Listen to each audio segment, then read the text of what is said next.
Hello student, আমি তোমাদের Sourav sir. আজকে তোমাদের কিছু 2 নম্বরের অঙ্ক নিয়ে এলাম। তোমরা দেখতে থাকো। দেখো কি বলেছে, ট্যান থিটা কস 60 ডিগ্রি সমান √3/2 হলে সাইন থিটা মাইনাস 15 ডিগ্রির মান কত? দেখো ত্রিকোণমিতি থেকে তোমাদের এই ধরনের অঙ্ক পড়ার চান্স আছে। কিভাবে করছি দেখো, ট্যান থিটা কস 60 ডিগ্রি সমান দেখো কি বলা আছে √3/2, তাহলে বা ট্যান থিটা কস 60 ডিগ্রির মান কত? তোমরা সকলেই জানো 1/2, তাহলে √3/2 বা ট্যান থিটা সমান কি হবে? এইখানটা এই হাফটা কি আকারে আছে দেখো, গুণ আকারে। তাহলে এখানে দেখো গুণ আকারে থাকলে যে কি হয়ে যায়, ভাগ আকারে হয়ে যায়। দেখো ভালো করে দেখো, √3/2 গুণিত, তাহলে ভাগ আকারে গেলে এইভাবে লিখে দাও 2/1। দেখো দুইটা নিচে আছে মানে ভাগ আকারে আছে, তাহলে ওইদিকে গুণ আকারে চলে গেল। উপরে গুণিত 1 আছে, নিচে নেমে গেল। তাহলে দেখো 2 2 কেটে গেল। তাহলে দেখো ট্যান থিটা সমান কত হবে? √3। তাহলে √3 কত, ট্যান কত ডিগ্রির মান? √3, এইটা তোমাকে বার করতে হবে, কারণ এখানে সাইন থিটা মাইনাস 15 ডিগ্রির মান। তা তোমাকে কি বার করতে হবে? ট্যান কত ডিগ্রির মান? √3। তোমরা প্রত্যেকেই জানো ট্যান 60 ডিগ্রির মান √3। তাহলে থিটা সমান কত হয়ে গেল? 60 ডিগ্রি। অতএব দেখো সাইন থিটা মাইনাস 15 ডিগ্রির মান জানতে চাইছে, তাহলে কত হবে না, সাইন থিটার মান কত? 60 ডিগ্রি। তাহলে দেখো 60 ডিগ্রি মাইনাস 15 ডিগ্রি, তাহলে সাইন কত বিয়োগ করো? 45 ডিগ্রি। এর মান কত প্রত্যেকেই জানো, 1/√2। ঠিক আছে, নেক্সট অঙ্ক দেখো। নেক্সট অঙ্ক কি বলছে, একটি লম্ববৃত্তাকার শঙ্কুর বক্রতলের ক্ষেত্রফল তার ভূমির ক্ষেত্রফলের √10 গুণ। তাহলে শঙ্কুর উচ্চতা ও ভূমির ব্যাসের অনুপাত কত? দেখো কি বলছে, ভূমির ব্যাসের অনুপাত, এখানে বুঝতে হবে তোমাদের। এখন শঙ্কু মানে তার মধ্যে কি কি পাচ্ছ সেটা আমি একটু দেখে নাও। ধরো শঙ্কুর ছবি ঠিক কি হয় না, এই ব্যাসার্ধ, এটা কি তির্যক উচ্চতা, এটা কি উচ্চতা। তাহলে এই জিনিসগুলো আমাদেরকে ধরে নিতে হবে। ধরে নাও, ধরি শঙ্কুর ব্যাসার্ধ আর একক, উচ্চতা এইচ একক, তির্যক উচ্চতা এল একক। হলো। এরপর দেখো প্রশ্নানুসারে কি বলছে, তুমি লিখতেই পারো। দেখো বক্রতলের ক্ষেত্রফল, তা শঙ্কুর বক্রতলের ক্ষেত্রফল সূত্র তোমরা প্রত্যেকেই শিখেছো, পাই আর এল সমান কি বলেছে, ভূমির ক্ষেত্রফলের √10 গুণ। ভূমিটা কেমন দেখো তো, ভূমিটা হচ্ছে বৃত্তাকার, তার ক্ষেত্রফলের সূত্র কি হয়, পাই আর স্কয়ার। তার কত গুণ না √10 গুণ, তাহলে গুণিত কত হবে √10। দেখো পাই পাই কেটে গেল, এখানে একটা আর কেটে দাও, আর দুইটা কেটে দাও, মানে একটা আর পড়ে রয়েছে। তাহলে কি পড়ে এলো, এল সমান আর গুণিত √10। এরপর দেখো তোমাকে জানতে চেয়েছে কি, শঙ্কুর উচ্চতা আর ভূমির ব্যাস। তাহলে উচ্চতা মান কি এখানে এইচ, তাহলে আমি এল থেকে এইচ সহজেই আনতে পারবো। আগে দেখো আমি এগুলোকে বর্গ করে দাও, তাহলে বর্গ করলে কি হবে, এল স্কোয়ার, আর এটা বর্গ করলে কত হবে না আর স্কোয়ার, আর √10 এর হোল স্কোয়ার করে দিলে কি হয় না শুধু 10, পাশে লিখে দাও বর্গ করে পাই। কি করে পাই, বর্গ করে পাই। এরপর তোমরা কি জানো, এল স্কোয়ার মানে কি হয়, এইচ স্কোয়ার প্লাস আর স্কোয়ার, এটা শিখেছো, সমান কি আর স্কোয়ার গুণিত 10। দেখো 10 মানে এখানে কত, 10 আর স্কোয়ার। এরপর দেখো এই স্কোয়ার সমান এইটা গুণ করলে কত হবে, 10 আর স্কোয়ার, আর এই আর স্কোয়ারটা এইদিকে পাঠিয়ে দাও, কত হয়ে যাবে মাইনাস আর স্কোয়ার। তা দেখো এই স্কোয়ার সমান কত হবে 9 আর স্কোয়ার। দুদিকটাই দেখো তো, এই স্কোয়ার আর স্কোয়ারটাকে নিচে নামিয়ে দাও, সমান কত হবে 9, নিচে কিছু নাই মনে, তুমি লিখতে পারো 1। দেখো বা এইচ বাই আর এর হোল স্কোয়ার করে দাও, তাহলে কত পাবে, এটাকেও তুমি হোল স্কোয়ার করলে কত হবে 3/1 এর হোল স্কোয়ার। তাহলে তুমি কত পাচ্ছ, এইচ বাই আর সমান 3/1। এখানে দেখো তোমাকে জানতে হয়েছে কি ভূমির ব্যাসের অনুপাত, কিন্তু এখানে দেখো এই উচ্চতা 3 ঠিক আছে, কিন্তু এখানে ব্যাস বলেছে, ব্যাস মানে কি ব্যাসার্ধের দ্বিগুণ। তাহলে ব্যাস মানে কি ব্যাসার্ধের দ্বিগুণ। তাহলে দেখো কি করছি, বা দেখো এই এটা দেখো আর মানে কত, তোমার হচ্ছে কি ব্যাসার্ধ, আর তোমাকে কি বলেছে ব্যাস, ব্যাস মানে কি ব্যাসার্ধের দ্বিগুণ, মানে তুমি কত পাচ্ছ না 2r। এখান থেকে কি পাবে 2r করতে হবে। ভালো করে দেখো, ব্যাসার্ধ মানে কি আর, তাহলে ব্যাস নিতে গেলে কি করতে হবে, আমাকে 2r করতে হবে। আর এখানে তুমি কি পাচ্ছ, h বাই 2r করে দিলাম। ভালো করে দেখো, তাহলে এখানে কি করলাম, আবার দেখো এখানে h মানে কি উচ্চতা, উচ্চতাটা কত বেরিয়েছে 3, আর r মানে কত ব্যাসার্ধ, ব্যাসার্ধ কত বেরিয়েছে 1। তাহলে আমার তো জানতে হয়েছে শঙ্কুর উচ্চতা ও ভূমির ব্যাসের অনুপাত। তাহলে এই যে দেখো এইটা তো তোমার ব্যাসার্ধ, ব্যাসার্ধকে ব্যাসে করতে হলে কি হতো 2 দিয়ে গুণ করতে হবে। তাহলে একই ভাবে দেখো এখানে 3, তাহলে এখানে 2 গুণ করছি, তাহলে এখানেও তুমি 2 গুণ করলে কত হবে 2।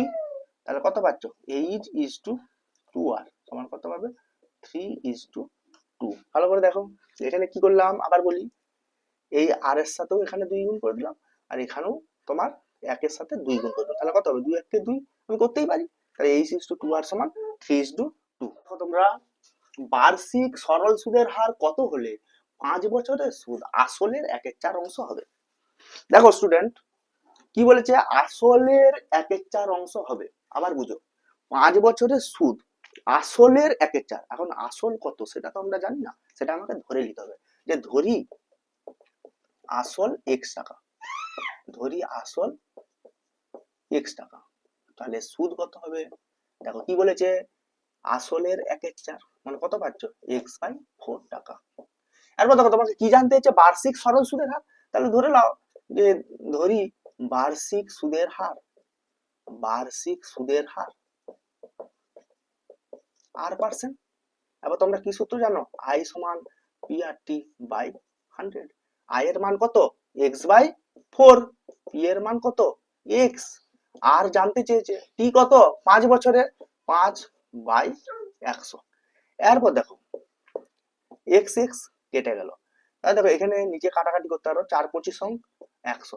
আবার দেখো 5 দিয়ে কাটো, 5 5 এ 25, তাহলে কত পাচ্ছ না r/5 সমান 1। এখানে কিছু নাই মানে কত 1 আছে, তাহলে r সমান কত হবে 5 1 কে 5। তাহলে সুদের হার কত 5%। নেক্সট অঙ্ক দেখো কি বলেছে, a/b সমান 3/4, b/c সমান 5/6, c/d সমান 7/8 হলে a/d সমান কত।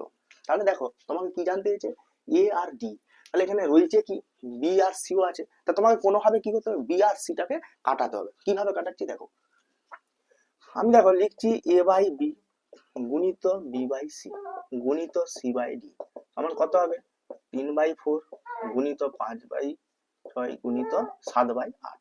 বুঝলে, দেখো গুণ আকারে লিখলে দেখো বি কেটে গেল, সি কেটে গেল, পড়ে হইলো কত a/, কাটাকাটি কি যাচ্ছে 3 2 6, আর কিছু কাটাকাটি যাচ্ছে দেখো যাচ্ছে 35/4 2 8 28 64। তাহলে দেখো অনুপাত আমরা কি জানি, ভগ্নাংশকে অনুপাত আকারে প্রকাশ করতে পারি। তাহলে a/d সমান কত হবে 35/64। হয়ে গেল অঙ্কটা। নেক্সট অঙ্ক কি বলেছে, একটা জ্যামিতি থেকে এনেছি দেখো, 13 সেমি বাহু বিশিষ্ট একটি রম্বসের একটি কর্ণের দৈর্ঘ্য 24 সেমি হলে অপর কর্ণের দৈর্ঘ্য কত। দেখো রম্বসের একটি কর্ণের দৈর্ঘ্য 24 সেমি, আর রম্বসের বাহু কি বলছে 13 সেমি বাহু। তোমরা জানো রম্বসের প্রতিটি বাহুর দৈর্ঘ্য সমান হয়। তাহলে আমি আগে ছবি একটা আঁকি, দেখো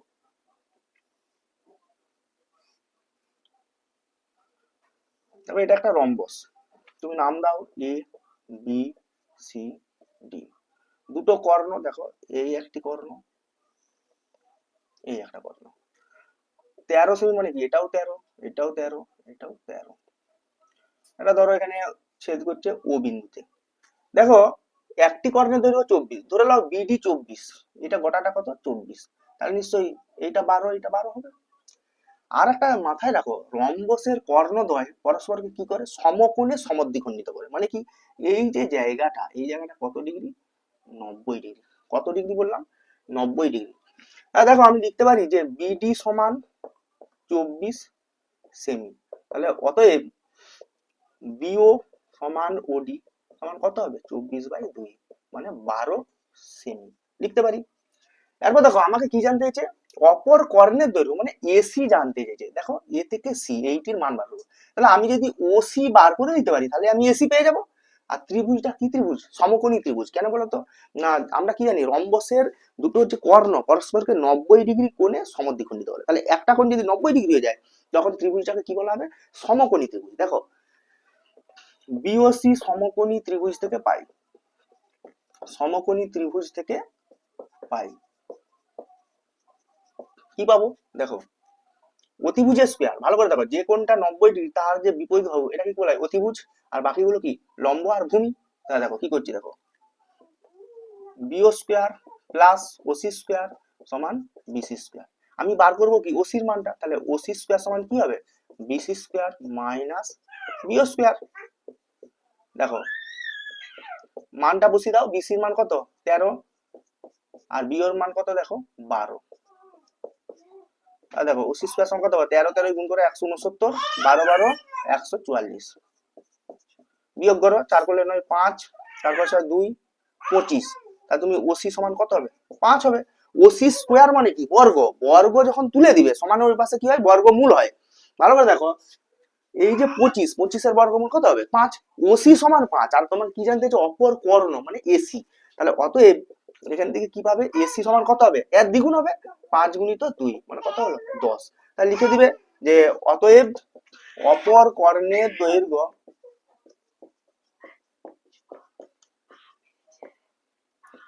10 সেমি।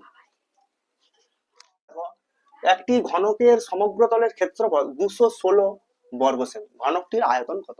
তোমরা এটা জানো, পরিমিতি থেকে একটা অঙ্ক, আয়ত ঘন যে তোমাদের অধ্যায় আছে সেখান থেকে একটা অঙ্ক তুলে ধরলাম। দেখো ঘনকের সমগ্র তলের ক্ষেত্রফল এখানে দেওয়া আছে। তা আমরা সমগ্র তলের ক্ষেত্রফলের কি জানি? সূত্র যে 6 গুণিত বাহু স্কয়ার। কারণ 6টা তল, ঠিক আছে, তার জন্য 6 গুণিত বাহু স্কয়ার। দেখো তুমি প্রথমে ধরে নাও ঘনকের প্রত্যেক ধারের দৈর্ঘ্য, ঘনকের প্রত্যেক ধারের দৈর্ঘ্য এ সেমি। তাহলে আমরা বলতে পারি অতএব 6 এ স্কয়ার সমান কত? 216। তাহলে এ স্কয়ার সমান কত হবে? 216/6। কাটাকাটি করো, 3 6 18, 3 6 6 36। এ স্কয়ার সমান কত হবে? 36। তাহলে এ সমান কত হবে? 6। এ স্কয়ার সমান যদি 36 হয় তাহলে এ সমান কত হবে? 36 এর বর্গমূল 6। কিন্তু তোমাদের এখানে কি জানতে চাইতে, দেখো ঘনকটির আয়তন কত। তাহলে দেখো অতএব ঘনকটির আয়তন আমরা কি জানি? বাহুর কিউ। বাহু এখানে কত? এ। এ কিউ মানে কত হবে? 6 এর কিউ। এর মান কত পেয়েছো? 6। তাহলে 6 এর কিউ মানে কত হয়? 216। একক কি হবে? ঘন সেমি। যা একক থাকবে তার সাথে সবসময় ঘন কথাটা লাগাবে। নেক্সট অঙ্ক দেখো, এ ভ্যারিয়াস বি যখন এ সমান 2 তখন বি সমান 14 হয়। এ সমান 5 হলে বি এর মান কত? এটা দেখো ভেদ থেকে তোমাদের অঙ্ক একটা তুলে ধরলাম। কি করবে প্রত্যেকেই জানো। দেখো কি দিয়েছে? এ ভ্যারিয়াস বি। তাহলে ভ্যারিয়াস তুলে যখন তুমি সমান চিহ্ন দিবে একটা ধ্রুবক লাগে, সেই ধ্রুবকটা কত? কে। কে ইন্টু বি। পাশে লিখে দাও কে সমান অশূন্য ভেদ ধ্রুবক। অশূন্য ভেদ ধ্রুবক। বুঝা গেল? এরপর দেখো এ 2 বি 14। তাহলে এ এর মানটা কত? 2। আচ্ছা বি এর মান কত? 14। তাহলে এখান থেকে তুমি কি পাবে? কে এর মান কত পাবে? 2/14। 14 গুণাকারে আছে, যদি ভাগ আকারে নেমে গেল। কাটাকাটি করো, তাহলে কে সমান কত পেলে? 1/7। এরপর দেখো এই যে কে এর মান 1/7, এটা তুমি 1 নম্বরে বসিয়ে দাও। 1 নম্বর থেকে পাই, 1 নম্বর থেকে পাই। দেখো এ সমান 1/7 ইন্টু বি। এরপর দেখো কি বলেছে? এ সমান 5 হলে বি এর মান কত? ভালো করে দেখো, এখান থেকে যে কে এর মানটা পেলে সেই কে এর মানটা কি করবে?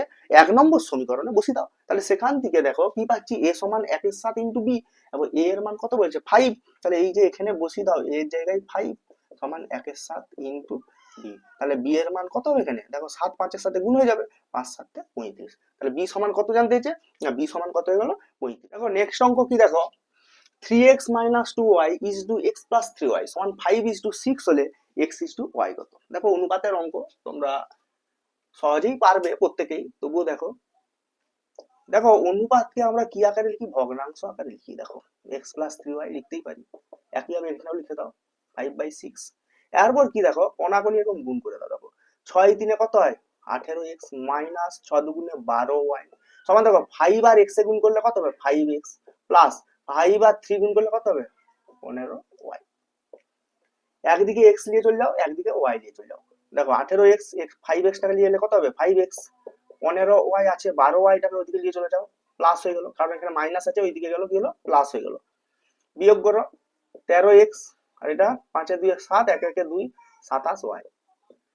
তাহলে x বাই y সমান কত হবে 27, 13টা কি নিচে নেমে যাবে, ভালো করে দেখো x y টাকে নামছি, তাহলে এখানে 13টা কি গুণ আকারে আছে, তাহলে এদিকে কি হলো ভাগ আকারে চলে গেল। এরপর দেখো এটা তো ভগ্নাংশ, ভগ্নাংশকে আমরা কি অনুপাত আকারে লিখতে পারি, তাহলে কত হবে 27:13। এটাই তোমাদের উত্তর, কিছুই নয়, অনুপাতকে ভগ্নাংশ আকারে লিখবে, দিয়ে কোনাকুনি গুণ করবে, এইভাবে বুঝা গেল। গুণ করলে আমরা x বাই y এর মান পেয়ে যাব। নেক্সট অঙ্ক বলেছে যদি sec থিটা সমান cosec ফাই হয়, যেখানে থিটা ফাই সূক্ষ্মকোণ, তবে cosec থিটা যুক্ত ফাই এর মান কত। দেখো এটা পূরক কোণ অধ্যায়ের অঙ্ক, ভালো করে বোঝার চেষ্টা করো। sec থিটা সমান কি বলেছে cosec ফাই। তাহলে দেখো আমরা লিখতে পারি sec থিটা সমান, দেখো cosec থিটা খুব বোঝার চেষ্টা করো। আমরা কি জানি sin 90 ডিগ্রি মাইনাস থিটা সমান কি লিখো cos theta, cos 90 degree minus theta কি লিখো sin থিটা। সেরকম দেখো এই যে cosec ফাই এর জায়গায় কি লিখছি ভালো করে দেখো, sec 90 ডিগ্রি মাইনাস ফাই, ভালো করে দেখো, মনে মনে ভাবো এটা কোসেক থিটা ভাবো, তাহলে কোসেক থিটা সমান আমরা কি লিখি sec 90 ডিগ্রি মাইনাস থিটা, কারণ sec 90 ডিগ্রি মাইনাস থিটা মানেই তো কোসেক থিটা। সেরকম এখানে থিটার জায়গায় কি আছে ফাই আছে, তাই কোসেক ফাই এর জায়গায় কি লিখলাম দেখো sec 90 ডিগ্রি মাইনাস ফাই মানে কি কোসেক ফাই। এরপর দেখো দুদিকে sec sec আছে উঠে গেল, তাহলে থিটা সমান কি হবে 90 ডিগ্রি মাইনাস ফাই। ভালো করে দেখো থিটা মাইনাসটাকে এদিকে নিয়ে চলে এসো প্লাস ফাই, তখন কত হবে 90 ডিগ্রি। তোমাকে কি জানতে চাইছে না কোসেক থিটা প্লাস ফাই এর মান কত, তাহলে কত হবে কোসেক থিটা প্লাস ফাই মানে কত 90 ডিগ্রি। তা কোসেক 90 ডিগ্রি মান কত হয় 1 হয়, কারণ আমরা কি জানি কোসেক মানে 1 বাই সাইন থিটা, তাহলে 1 by sine 90 degree, sine 90 degree মান কত হয় 1 হয়, তাহলে অটোমেটিক্যালি আমরা কি পাচ্ছি কোসেক 90 ডিগ্রি মান কত হবে 1 হবে। নেক্সট অঙ্ক দেখো কি বলেছে a এর 2/3 সমান b এর 75% সমান c এর 0.6 হলে a:b:c সমান কত। এই অঙ্কটা খুব গুরুত্বপূর্ণ অঙ্ক, এই বছরের জন্য খুব ইম্পর্টেন্ট, তোমরা বোঝার চেষ্টা করো। দেখো a এর 2/3 মানে আমরা লিখতে পারি a গুণিত 2/3।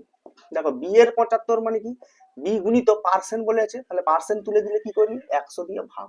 এরপর দেখো c এর মানে কি গুণিত 0.6 আছে, তাহলে আমরা দশমিকটা তুলে দিলে কি হবে নিচে 10 করতে পারি। এরপর দেখো কি কাটাকাটি যাচ্ছে, দেখো 25 3 75, 25 4 100, 2 3 6, 2 5 10, তাহলে কি পাচ্ছ এখান থেকে 2a/3, এখান থেকে কি পাচ্ছ 3b/4, আর এখানে 3c/5, এটা পেলাম। এরপর দেখো এটা সমান তুমি ধরে নাও কে ধরি, কি ধরি কে ধরি, তাহলে এখান থেকে আমি বলতে পারি যে 2a সমান 3k, তাহলে a সমান কত হবে 3k/2। আবার দেখো 3b সমান 4k, তাহলে b সমান কত পাবে 4k/3, তিনটা নিচে নেমে যাবে। আবার দেখো 3c সমান কি পাবে 5k, তাহলে c সমান কত হবে 5k/3। দেখো কি করলাম 2a/3 সমান 3b/4 সমান 3c/5 সমান কি পাচ্ছ কে ধরি, তাহলে দেখো 2a সমান কি হবে 3 আর k কি গুণ হয়ে যাচ্ছে 3k, তাহলে a সমান কত 3k/2। একই ভাবে b সমান কত 4k/3, c সমান কত হবে 5k/3। তোমাকে কি জানতে চেয়েছে a is to b is to c সমান কত। দেখো 3k/2 is to 4k/3 is to 5k/3, এটি তো। দেখো সবেতেই কে আছে, তাহলে কে তুলে দাও, তাহলে কত পাচ্ছ 3 এর 2 is to 4 এর 3 is to 5 এর 3। দেখো অনুপাতটা কি আকারে বেরিয়েছে ভগ্নাংশ আকারে, কিন্তু অনুপাতকে আমরা কিভাবে বার করবো পূর্ণ সংখ্যার অনুপাতে প্রকাশ করব, মানে গোটা গোটা সংখ্যা কিভাবে করছি দেখো নিয়ম কি, নিচে যা থাকবে অর্থাৎ হর, দেখো কি আছে 2 3 3, এদের আমরা কি করব লসাগু করব, এদের লসাগু প্রথমে করো, দেখো 2 3 3, তাহলে কত হবে দেখো 3 2 6, এই যে লসাগু 6 বেরালো এই 6টি সকলের সাথে গুণ করো, দেখো 3 এর 2 গুণিত 6, 5/3 গুণিত 6, কাটাকাটি করে দাও 2 3 6, তাহলে 3 3 কত 9, আবার দেখো 3 2 6, 4 2 কত হবে 8, ভালো করে দেখো 3 2 6 5 দুগুলা কত হবে 10। তাহলে কি করলাম, হরগুলির লসাগু করবে, সেই লসাগু প্রত্যেকের সাথে গুণ করবে। দেখো কাটাকাটি করলাম, কত বেরোলো 9:8:10, এটাই হয়ে গেল তোমার H2B/C এর মান। নেক্সট অঙ্ক, এ ভ্যারিয়াস 1/C এবং সি ভ্যারিয়াস 1/B হলে এ ও বি এর মধ্যে ভেদ সম্পর্ক নির্ণয় করো। দেখো কিভাবে করব, দেখো এটা ভেদ থেকে এটা আরেকটা অঙ্ক, ভালো করে বোঝার চেষ্টা করো। এ ভ্যারিয়াস 1/C, তাহলে আমি এখান থেকে লিখতে পারি এ সমান কি K1 × 1/C। পাশে তোমরা লিখে দিবে যে K1 অশূন্য ভেদ ধ্রুবক, এই কথাটা লিখবে। আবার দেখো সি ভ্যারিয়াস 1/B, তাহলে এখান থেকে কি পাবে, সি সমান K2 × 1/B। পাশে লিখবে K2 সমান অশূন্য ভেদ ধ্রুবক, এই কথাটা লিখবে। দেখো এখানে সি এর মানটা পেয়েছি, এখানে দেখো সি আছে, তাহলে এখান থেকে সি এর মান কত পাবো, ভালো করে দেখো তো। এসি সমান কত পাচ্ছ, K1, তাহলে সি সমান কত হবে K1/A। এইখানে সি এর মানে এখানে বসিয়ে দাও। দেখো K1/A সমান কি পাচ্ছ এখানে K2/B। ভালো করে দেখো এখান থেকে আমরা কি পাবো, দেখো আমাকে কি জানতে চাই, এ ও বি এর মধ্যে সম্পর্ক, এ ও বি এর মধ্যে সম্পর্ক। দেখো বা তুমি যদি কোনাকুনি একটু গুণ করে বোঝার চেষ্টা করো যে এ গুণিত K2 সমান বি গুণিত K1, ভালো করে দেখো, তাহলে A/B সমান কি পাবে K1/K2। এইটা কি, এটা তো ধ্রুবক, K1/K2 ধ্রুবক, তাহলে আমি এখান থেকে বলতে পারি তাহলে A ভ্যারিয়াস B। A/B সমান যদি ধ্রুবক হয় তাহলে ধ্রুবক তুলে দিলে কি হবে, A ভ্যারিয়াস B হবে। তাহলে কি A এবং B এর মধ্যে কি ভেদ সম্পর্ক, বুঝতে পারলে? হ্যাঁ, তাহলে এখানে কি বলেছে যে A ও B এর মধ্যে ভেদ সম্পর্ক নির্ণয় করো, তাহলে A/B সমান কি পাচ্ছ K1/K2। তাহলে এই K1/K2 তো ধ্রুবক, তাহলে ধ্রুবক তুলে দিলে কি চিহ্ন হয়ে যায়, ভ্যারিয়াস হয়ে যায়, তাহলে A ভ্যারিয়াস B। নেক্সট অঙ্ক দেখো, বলছে x² - 22x plus 105 equal to 0, এই সমীকরণের বীজদ্বয় আলফা আর বিটা। তাহলে বলছে আলফা মাইনাস বিটার মান কত। প্রথম কথা দেখো, আমরা দুটো বীজ কি পেয়েছি, আলফা আর বিটা। তাহলে এখান থেকে আমরা বীজদ্বয়ের সমষ্টি সূত্র কি জানি না, মাইনাস এক্স এর সহগ। দেখো মাইনাস এক্স এর সহগ আবার কত, দেখো -22, সহগ মানে এক্স এর পাশে যেটা আছে, যেটা তোমাকে চিহ্ন সমেত ধরতে হবে। দেখো এক্স এর পাশে কি আছে, -22 দেখতে পারি, বাই এক্স স্কোয়ারের সহগ, এক্স স্কোয়ারের সহগ মানে পাশে কি আছে, কিছু নাই মানে 1 আছে, তাহলে কি পাচ্ছ মাইনাস মাইনাসে প্লাস 22। আলফা বিটা মানে গুণফলের সূত্র, বীজদ্বয়ের গুণফলের সূত্র কি হয়, ধ্রুবক পদ, ধ্রুবক পদ মানে কি এক্স বর্জিত পদ, কত আছে দেখো 105 বাই এক্স স্কোয়ারের সহগ কত আছে 1, তাহলে কত পেলে 105। তারপর দেখো তোমাকে কি জানতে হয়েছে, আলফা মাইনাস বিটা। দেখো আলফা মাইনাস বিটার তো কোনো আমরা সূত্র জানি না, আমরা আলফা প্লাস বিটার সূত্র জানি, তাহলে আলফা মাইনাস বিটাকে আলফা প্লাস বিটাই নিয়ে আসতে হবে। কিভাবে আনছি দেখো, আলফা মাইনাস বিটার তুমি হোল স্কোয়ার করে দাও। আমরা জানি এ মাইনাস বি এর হোল স্কোয়ারের সূত্র কি হয়, এ প্লাস বি এর হোল স্কোয়ার মাইনাস 4ab, কি হয় তাহলে এ প্লাস বি এর হোল স্কোয়ার মাইনাস 4ab। এখানে কি হবে আলফা বিটা, তাহলে আলফা মাইনাস বিটার হোল স্কোয়ার কি হচ্ছে, alpha plus bitter whole square minus 4 alpha beta. দেখো আলফা প্লাস বিটার মান কত 22, তার হোল স্কোয়ার 4 গুণিত আলফা বিটার মান কত 105, 22 22 এ গুণ করে দাও কত হয় 44, এখানেও 44, তাহলে কত পাচ্ছ 484। 4 5 20, শূন্য হাতে 2, 4 1 4, ভালো করে দেখো বিয়োগ করে দাও 4 2 করলে আর 6। তাহলে দেখো আলফা মাইনাস বিটা কত হবে, তোমাকে তো আলফা মাইনাস বিটার হোল স্কোয়ার জানতে চাইনি, জানতে চাইছে আলফা মাইনাস বিটা। তাহলে আলফা মাইনাস বিটার সমান কত হবে প্লাস মাইনাস √64 সমান কত হবে প্লাস মাইনাস 8। তাহলে আলফা মাইনাস বিটার মান কত হবে প্লাস মাইনাস 8। নেক্সট অঙ্ক।